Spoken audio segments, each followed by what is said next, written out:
Cara menggapai hidayah.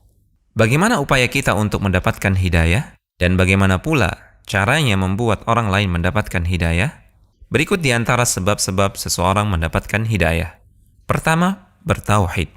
Seseorang yang menginginkan hidayah Allah, maka ia harus terhindar dari kesyirikan. Karena Allah tidaklah memberi hidayah kepada orang yang berbuat syirik. Allah berfirman yang artinya, orang-orang yang beriman dan tidak mencampur adukkan keimanan mereka dengan kesyirikan, mereka itulah yang mendapatkan keamanan dan mereka itulah orang-orang yang akan mendapatkan petunjuk. Kedua, taubat kepada Allah. Allah Subhanahu wa Ta'ala tidak akan memberikan hidayah kepada orang yang tidak bertaubat dari kemaksiatan. Allah berfirman yang artinya, sesungguhnya Allah menyesatkan siapa yang Dia kehendaki dan menunjuki orang-orang yang bertaubat kepadanya. Ketiga, belajar agama. Tanpa ilmu agama, seseorang tidak mungkin akan mendapatkan hidayah Allah. Rasulullah SAW bersabda yang artinya, jika Allah menginginkan kebaikan atau petunjuk kepada seorang hamba, maka Allah akan memahamkannya agama. Keempat, mengerjakan apa yang diperintahkan dan menjauhi apa yang dilarang. Kemaksiatan adalah sebab seseorang dijauhkan dari hidayah. Allah Subhanahu wa Ta'ala berfirman yang artinya, dan sesungguhnya kalau mereka melaksanakan pelajaran yang diberikan kepada mereka, tentulah hal yang demikian itu lebih baik bagi mereka dan lebih menguatkan iman mereka. Dan kalau demikian, pasti kami berikan kepada mereka pahala yang besar dari sisi kami dan pasti kami tunjuki mereka kepada jalan yang lurus.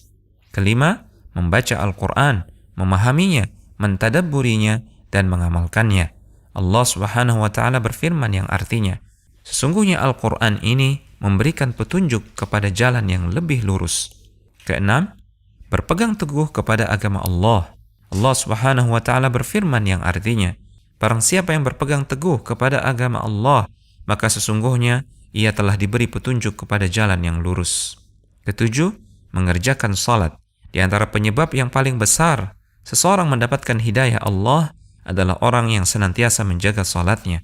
Allah berfirman dalam surat Al-Baqarah yang artinya, Alif Lam Mim, kitab Al-Quran ini tidak ada keraguan padanya dan merupakan petunjuk bagi mereka yang bertakwa. Siapakah mereka itu?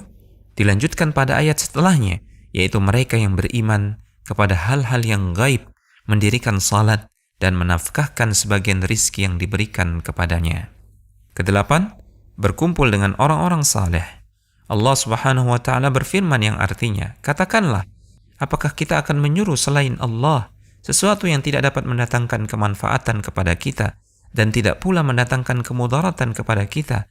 Dan apakah kita akan kembali ke belakang sesudah Allah memberikan petunjuk kepada kita?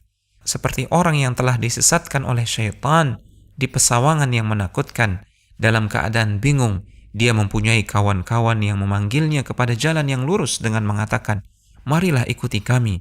Katakanlah, sesungguhnya petunjuk Allah itulah yang sebenarnya petunjuk, dan kita disuruh agar menyerahkan diri kepada Tuhan semesta alam.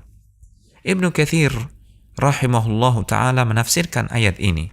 Ayat ini adalah permisalan yang Allah berikan kepada teman yang saleh yang menyuruh kepada hidayah Allah dan teman yang buruk yang menyuruh kepada kesesatan. Barang siapa yang mengikuti hidayah, maka ia bersama teman-teman yang saleh. Dan barang siapa yang mengikuti kesesatan, maka ia bersama teman-teman yang buruk.